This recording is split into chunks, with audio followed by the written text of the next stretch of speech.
Hi, I'm Joy Axelson, and in this lecture we're going to be going through Hebrews 8 through 10. So in these chapters, the author wants the original reader to understand that with Jesus' coming and with his death and resurrection, that he brought in a new covenant, the spiritual kingdom of God.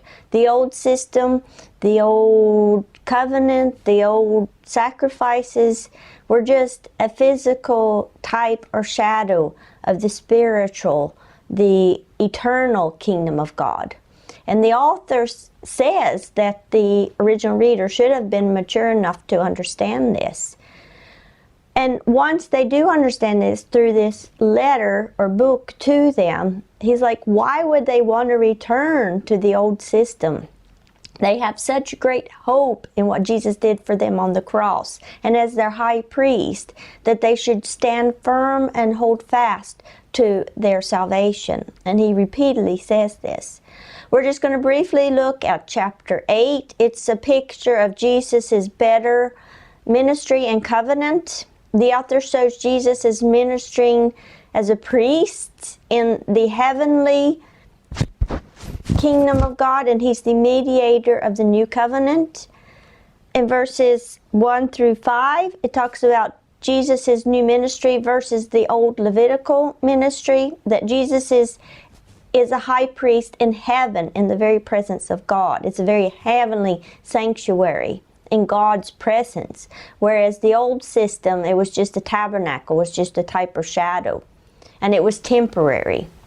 Then the author goes on in this chapter to explain about the new covenant, and this would have been a shocker again for the original reader. And here in verses going on in verse 6, but also he does this explaining the new covenant through a quote from Jeremiah 31 verse 31 through 34, and this is in Hebrews 8 verse 8 through 12. And so the author shows how Jesus is this mediator of the new covenant. And there are different types of covenants that were used in the Old Testament, but the law, the Moses' law was, or the Old Covenant as it's also called, was a serenity covenant. And that type of covenant was a higher party who made a covenant with the lesser party. For example, it's like when a king would come and conquer a city, that the king would basically impose this covenant on the people that if they obeyed him and they paid taxes to him, then he would provide protection for them. But if they for some reason rebelled against him, then of course he would come and bring judgment on them. So this is the type of covenant God at Mount Sinai in the wilderness. God made this covenant with his people in the book of Exodus, and the people take an oath that they will obey it. So if they obey the covenant, then there are blessings. If they don't obey it, then there's the covenant curses. This is a conditional covenant. The problem with the Old Testament covenant was that it was just an outward guard. It was just a physical axe. It gave no power to the people. It just defined what sin was. It just defined what God's holy standard was, but it didn't help give people the power to obey.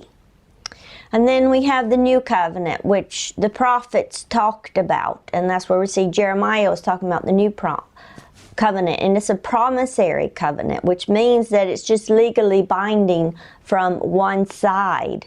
It's God who makes it. God who says that he will fulfill it. And man just benefits from it if man accepts it.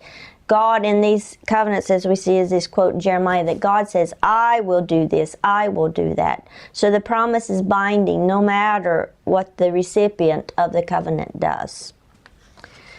So some of the differences with the new covenant versus the old covenant is that God's covenant is written on their hearts, that they will know God personally, that they will have a personal relationship with God. And not only does God forgive their sins, he forgets them no more. With the old system, the people, the Jewish people, were reminded constantly of their sins because of the continuous sacrifices. Because of the new covenant that God spoke of through the prophet Jeremiah, it shows that the old covenant was imperfect. It has it was imperfect, and that it became obsolete after Jesus came. So then we'll look at chapter 9. So chapter 9 continues the contrast between the new and the old covenant. But we're going to look at, it gives specifically examples of the Day of Atonement and what happened there. And I just want to give you a picture of what this would have looked like. And the Day of Atonement is explained in Leviticus chapter 16. And it was a day when it was a solemn occasion for the people. It was a day of fasting. And you have to realize that for the old covenant, if they just broke one law, it meant that they broke the whole entire covenant.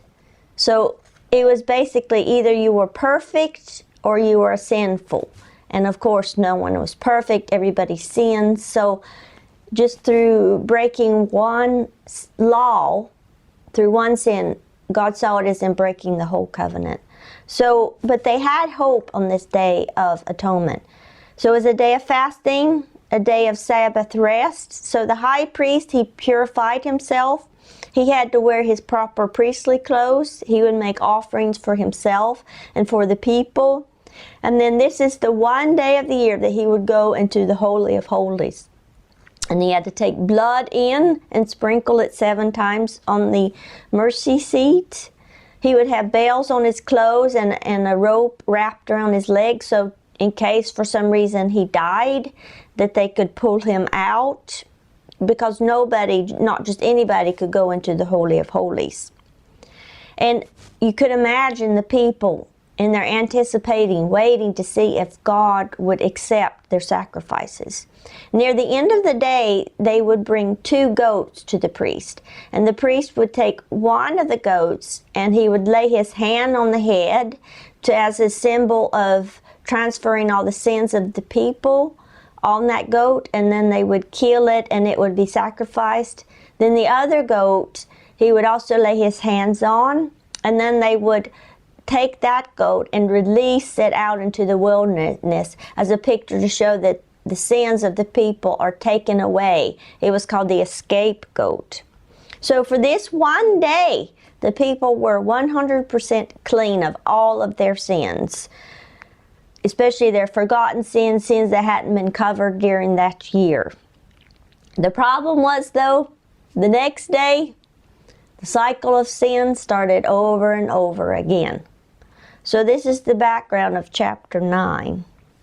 So chapter 9, verse 1 through 10 shows the difference between the old covenant and the new covenant by comparing their provisions of worship.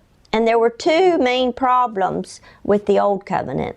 Firstly, the old covenant, the old tabernacle, was a system of barriers between man and God.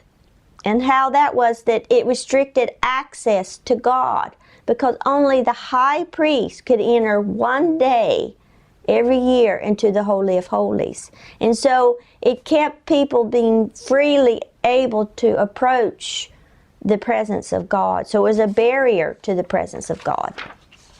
Also, the gifts and the sacrifices offered in the earthly tabernacle, they were unable to cleanse the conscience of the people. So the sacrifices had to be repeated every year. Whereas the new covenant, we see, gives the believer direct access into the presence of God.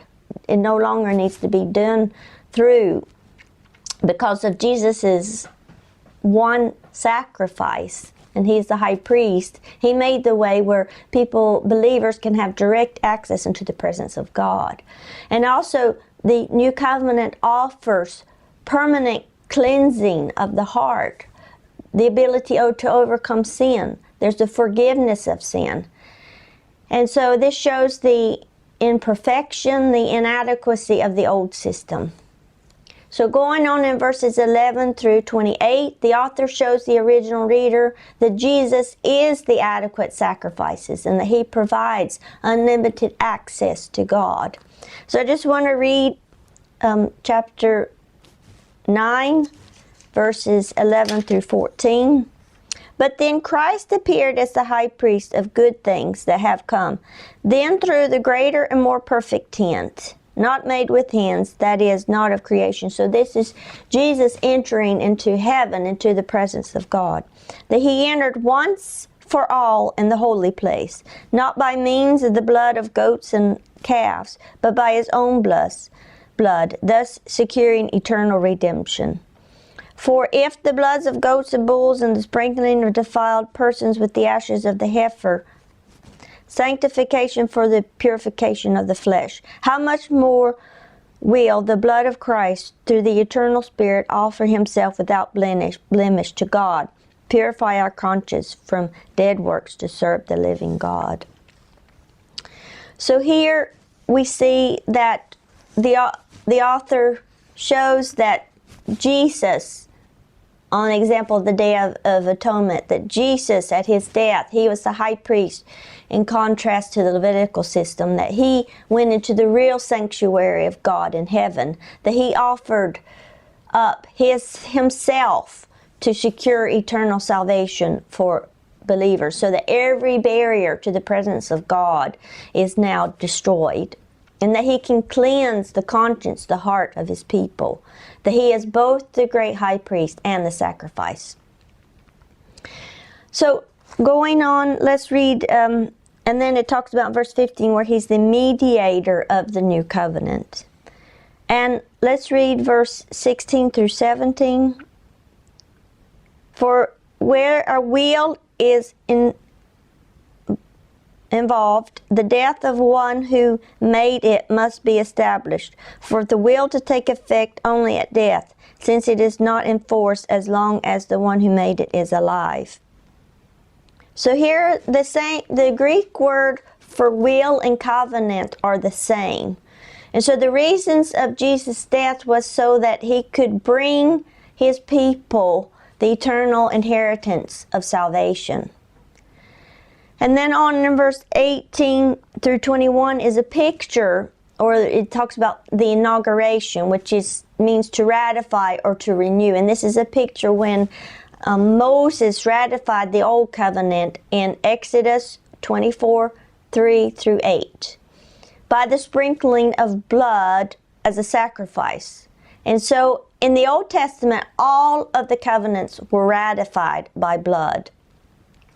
And on in Hebrews 9, chapter 9, verse 22, that there had to be, because of the old covenant, said that there had to be shedding of blood in order for there to be forgiveness of sin. So the author explains this, and that's a quote or based out of Leviticus 17:11. So the author here explains why Jesus' death was necessary and how Jesus ratifies the new covenant through his blood. On in verses 25 through 28, the author is showing that Jesus' sacrifice isn't like the Levitical system, because he made one single sufficient sacrifice, and that was all that was needed. That by his sacrifice he ended or annulled sin. Sin is gone, as if it doesn't exist anymore. There's forgiveness of sin available for everyone. And that Jesus will return one day to offer to his people that have experienced salvation, but they will experience the completion of salvation in heaven. So the original reader, they don't need to grow weary or faint. They just need to believe in Jesus and to follow him. On in chapter 10, again, the author continues the contrast between the old sacrifice system and Jesus. And so you can look at that on your own, observe it, especially in verses 1 through 18. Think about, why is this important? Why is the author doing this? But again, the author showing that the old system was a shadow and type of the new, because it just constantly reminds man of his sin, just through the sacrifices over and over and over, that man is sinful. But through Jesus, there is complete forgiveness of sin. And I just want to show one contrast in verses 11 through 14 of chapter 10. That every priest stands daily at his service, offering repeatedly the same sacrifices, which can never take away sin. But here we have the contrast. When Christ had offered one time a single offering sacrifice for sins, he sat down at the right hand of God, waiting from that time until his enemies should be made the footstool for his feet. For by one single offering he has perfected for all time those who are being sanctified. So here we have the contrast between Jesus through his one perfect sacrifice versus the Levitical priest who had to daily offer, continuing over and over sacrifices. That Jesus cleansed people. He made a way that salvation could be perfected or completed through his one sacrifice. And so this shows why would the original reader want to continue in the old system, whereas Jesus has completed their salvation, their sanctification, so that their conscience can be clean from guilt, that they can approach God directly and have a direct relationship with God in the new covenant. Why would they want to return to Judaism? They should rejoice in what Jesus has done. And so this now ends the author's explanation of the contrast between Jesus and the Judaism system. He's shown that Jesus is superior. And so now, from chapter 10, verse 19, the author turns to application, to practical explanation for the original reader. And so he goes on in verse 19 through 25 for the original reader to hold on to their confidence, that there's no more barriers to the presence of God, and they should rejoice in this, that Jesus was a perfect sacrifice, that God has a relationship with them. So what should their response be? Let's read verse 22 through 23. Let us hold fast. Again, he's repeating, let us hold fast the confession of our hope without wavering, for he who promised is faithful. And let us consider how to stir up one another in love and good works, not neglecting to meet with each other, but encourage one another. And as more as you see the day drawing near. So he's telling them to be cleansed, hold fast to the faith, be faithful, have hope in the future, encourage each other to live and to not neglect the faith, but encourage each other in their faith. So going on in verse 26 through 39, we have the fourth warning for them not to persist in sin. So let's read verse 26 through 29. For if we go on sinning deliberately, after receiving the knowledge of the truth, there no longer remains a sacrifice for sins, but a faithful expectation of judgment, a fury of fire that will consume the adversaries. Anyone who sets aside the law of Moses dies without mercy on the evidence of 2 or 3 witnesses. How much more punishment do you think will be deserved by the one who has spurned the Son of God, who has profaned the blood of the covenant by which he has sanctified and has outraged the Spirit of grace? So this is a picture, again, remember, of deliberate sin, of rejection of the truth. And remember, the sin in the context of this book is unbelief, is leaving the faith. So the original reader would have known that there was no sacrifice for deliberate sins, especially of idolatry. And this would be so serious for them. And the picture of verse 28 is a picture of capital punishment in the Old Testament, and that would be Deuteronomy 17:2 through 6, where a person would have been stoned for idolatry. And so verse 29, when it talks about spurning the Son of God, it's basically like you stepping on Jesus and stepping on His word of the cross and what He's done, that you've rejected Jesus, the person, and His work of salvation and His death and resurrection. And profaning the blood, basically saying that what Jesus did on the cross was unholy. It's saying that Jesus' work on the cross, His sacrifice was inadequate, that it wasn't what was needed for salvation. And so verse 30 is a picture of God's judgment. Going on in verse 32 through 34, the author is encouraging the original reader from their past experience. He's reminding them of their courage in the past when they experienced persecution before. And he's challenging them, look at who you were before. You acted in courage and loyalty to Jesus. Well, do the same now. Before, perhaps during Claudius's time when they experienced persecution, they were committed. They had loyalty and courage. Even though they had experienced persecution, imprisonment, and they were banished from Rome, but they were still faithful. But under Nero's time, they have the threat of death, and it seems like they're becoming more timid. Before the first persecution, they stood firm, but in the second persecution, it seems like they're so captivated by fear that they are now retreating. But the author is saying, hey, be like you were before. Stand up. Be encouraged. Be strong in your faith. Let's read verse 35 through 39. Therefore, do not throw away your confidence, with which is great reward. For you have need of endurance, so that when you have done the will of God, you may receive what is promised.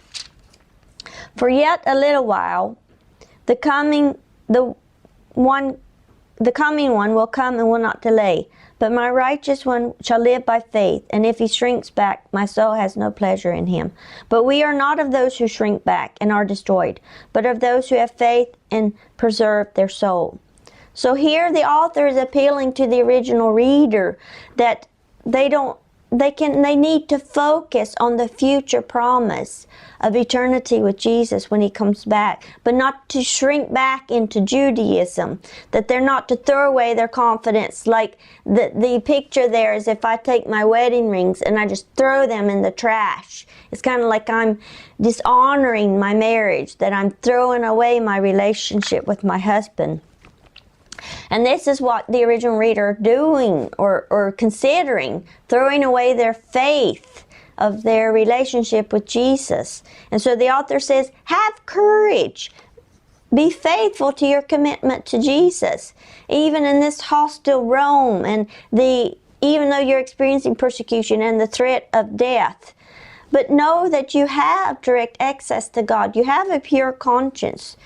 And you have refuge in God, even though you're being humiliated publicly because you're a Christian. But be faithful to God. And when you are, then at the end, in heaven, at the second coming, or whenever you die, that you will receive the complete promise in God, and you will have complete salvation, that you will be experiencing the glory of God. Just remain faithful. So the proper response of the original reader would have been, I will live in light of what is coming, that I can endure suffering, hardship now because I know in eternity that I can trust God, and that I want to please God now, that I want to walk in my relationship with God. So that's the end of this lecture. Thank you.